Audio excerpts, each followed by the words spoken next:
ફિલ્મોની આજે વાત થતી અમે એક નાની એવી કડી એવી જોડી છે કે અમે કાલે જ એક પોડકાસ્ટમાં બેઠા હતા ને તો વાત હોય તો પછી અમને યાદ આવ્યું કે યાર આ ગુજરાતી સિનેમાની જીત છે.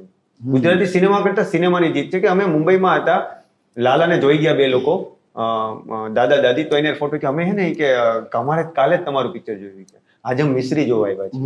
પહેલા એક અમે ચણિયા ટોળી જોયું, ત્યારે કે તમારું મુંબઈમાં નહોતું એટલે અમે પહેલા ચણિયા ટોળી જોયું, પછી તમારે મુંબઈમાં એટલે અમે લાલો જોયું, અને હવે કે છે ને અમે મિસ્ત્રી જોવા. એટલે અમને એમ થયું એક મિનિટ, લોકો 3 ગુજરાતી ફિલ્મો જોવે છે, તો કવડી મોટી વાત થઈ ગઈ એમ, કારણ કે આપણે એટલે અવેર ન હોય ને, આપણે એમ થાય કે યાર ટુ બી ઓનેસ્ટ ગુજરાતી જ જોવાનું મન થાય છે હવે. મતલબ એક સમય હતો, અત્યારથી 2 વર્ષ પહેલાની વાત કરું તો મારું ગુજરાતી ફિલ્મનું કન્ઝમ્પશન કાંઈ જ નહીં, અને હવે કદાચ ફિલ્મ જોવાની વાત આવે ને તો સૌથી પહેલા અમે એઝ અ ફેમિલી ગુજરાતી ફિલ્મો સોર્ટ કરતા કે કઈ જોવી છે. ઇવન ઓટીટીમાં ફિલ્મો જોઈએ તો એમ લાગે આજે ગુજરાતી જોવી છે. એટલા સારા વિષયો, એટલી સારી ફિલ્મો બને છે.